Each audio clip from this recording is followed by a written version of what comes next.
The White House has issued a stark warning. Mass layoffs of federal workers are imminent as the government shutdown stretches into its second day with no resolution in sight.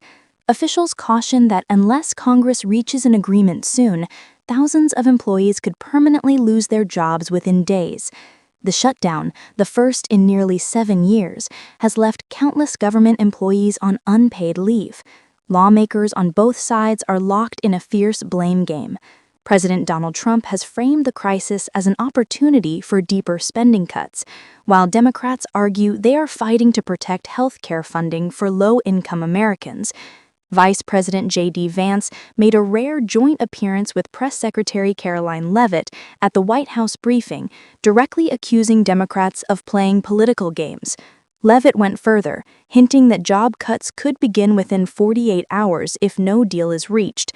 She insisted that Democrats were responsible for pushing the country into this crisis. Meanwhile, President Trump doubled down on his stance, writing on his Truth Social account that Republicans should use the shutdown to eliminate what he called waste and fraud in government spending.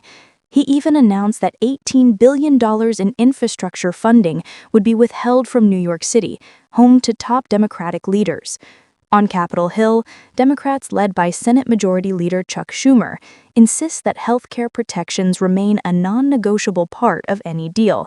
They accuse Republicans of using the shutdown to bully them into concessions.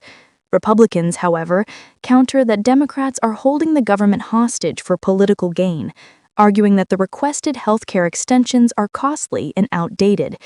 As the standoff drags on, analysts warn this shutdown could be even more damaging than the one in 2018, potentially affecting as many as 750,000 federal employees. Essential workers such as Border Patrol agents and members of the military are still required to report for duty, but may be forced to work without pay. Others, deemed non-essential, are already on furlough with no guarantee of back pay. Vice President Vance reiterated that if the impasse continues, permanent layoffs are not just possible, they are likely.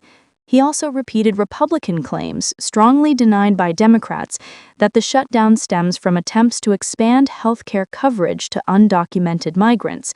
Democratic leaders insist this is misinformation, pointing out that federal law already prohibits such benefits. Despite urgent warnings, there is little appetite on Capitol Hill to strike a deal. House Speaker Mike Johnson has rejected negotiations, saying the current funding bill cannot be stripped down any further. Another vote on a temporary measure is expected Friday, but hopes for compromise remain slim. As this political deadlock continues, the risk grows for both the economy and the millions of Americans caught in the crossfire. For now, the question remains, how long can Washington afford to let this shutdown drag on? Before we wrap up, don't forget to subscribe to InsightPulse for more in-depth updates and clear analysis on the stories shaping America and the world. Your support means everything, so hit that subscribe button and stay tuned.